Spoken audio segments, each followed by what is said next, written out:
Hi guys, this is me continuing in John 11.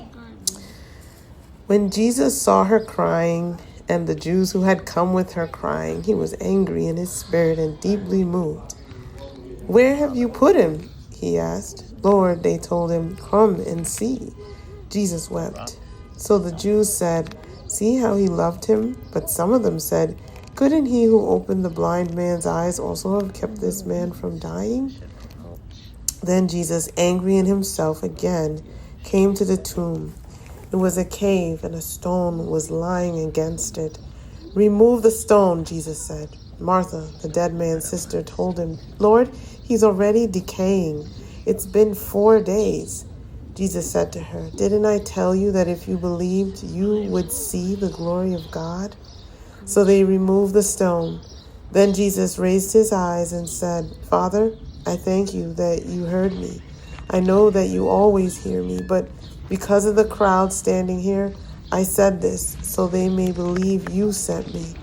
After he said this, he shouted with a loud voice, "Lazarus, come out!" The dead man came out, bound hand and foot with linen strips, and with his face wrapped in a cloth. Jesus said to them, "Loose him and let him go." Therefore, many of the Jews who came to Mary and saw what he did believed in him, but some of them went to the Pharisees and told them what Jesus had done. So the chief priests and the Pharisees convened the Sanhedrin and said, "What are we going to do, since this man does many signs? If we let him continue in this way, everyone will believe on him. Then the Romans will come and remove both our place and our nation." One of them, Caiaphas, who was high priest that year, said to them, "You know nothing at all. You're not considering that it is your advantage that one man should die for the people rather than the whole nation perish."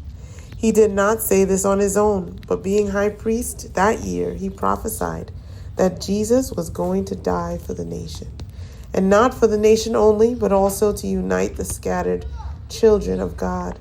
So from that day on, they plotted to kill him. Therefore, Jesus no longer walked openly among the Jews, but departed from there to the countryside near the wilderness, to a town called Ephraim, and he stayed there with the disciples. The Jewish Passover was near, and many went up to Jerusalem from the country to purify themselves before the Passover. They were looking for Jesus and asking one another as they stood in the temple complex, "What do you think? He won't come to the festival, will he?" The chief priests and the Pharisees had given orders that if anyone knew where he was, he should report it so they could arrest him. Chapter 12. 6 days before the Passover, Jesus came to Bethany where Lazarus was, the one Jesus had raised from the dead. So they gave a dinner for him there. Martha was serving them, and Lazarus was one of those reclining at the table with him. And Mary took a pound of fragrant oil, pure and expensive nard, anointed Jesus' feet, and wiped his feet with her hair. So the house was filled with the fragrance of the oil. Then one of his disciples, Judas Iscariot, who was about to betray him, said, "Why wasn't this fragrant oil sold for 300 denarii and given to the poor?" He didn't say this because he cared about the poor, but because he was a thief. He was in charge of the money bag and would steal part of what was put in it. Jesus answered, "Leave her alone. She has kept it for the day of my burial. For you always have the poor with you, but you do not always have me." Then a large crowd of the Jews learned he was there.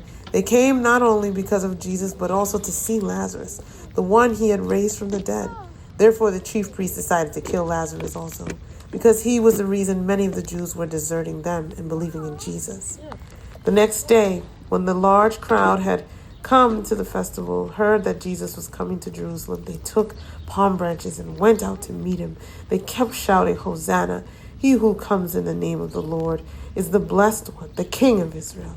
Jesus found the young donkey and sat on it, just as it is written, "Fear no more, daughter Zion.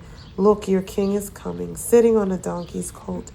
His disciples did not understand these things at first. However, when Jesus was glorified, then they remembered that these things had been written about him and that they had done these things to him. Meanwhile, the crowd, which had been with him, when he called Lazarus out of the tomb and raised him from the dead, continued to testify.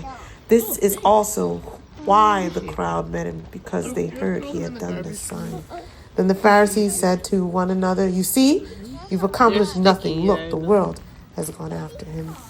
Now, some Greeks were among those who went up to worship in the festival. So they came to Philip, who was with Bethsaida in Galilee, and requested of him, "Sir, we want to see Jesus." Philip went and told Andrew. Then Andrew and Philip went and told Jesus. Jesus replied to them, "The hour has come for the Son of Man to be glorified. I assure you, unless a grain of wheat falls to the ground and dies, it remains by itself. But if it dies, it produces a large crop. The one who loves his life will lose it, and the one who hates his life in this world will keep it for eternal life. If anyone serves me, he must follow me. Where I am, there my servant also will be. If anyone serves me, the Father will honor him. Now my soul is troubled. What should I say? Father, save me from this hour. But that is why I came to this hour. Father, glorify your name." Then a voice came from heaven, "I have glorified it, and I will glorify it again." The crowd standing there once heard it and said it was thunder. Others said that an angel had spoken to him. Jesus responded, "This voice came not for me, but for you. Now is the judgment of this world. Now the ruler of the world will be cast out. As for me, if I am lifted up from the earth, I will draw all people to myself." He said this to signify what kind of death he was about to die. Then the crowd replied to him, "We have heard from the scripture that the Messiah will remain forever. So how can you say the Son of Man must be lifted up? Who is this Son of Man?" Jesus answered, "The light will be with you only as light a little longer. Walk while you have light, so that the darkness doesn't overtake you. The one who walks in darkness doesn't know where he's going. While you have the light, believe in the light, so that you may become sons of light." Jesus said this, then went away and hid from them. Even though he had performed so many signs in their presence, they did not believe in him. But this was to fulfill the word of Isaiah the prophet, who said, "Lord, who has believed our message, and who has the arm of the Lord been revealed to?" This is why they were unable to believe, because Isaiah also said, "He has blinded their eyes, hardened their hearts, so that they would not see with their eyes or understand with their hearts and be converted, and I would heal them." Have a great day, guys.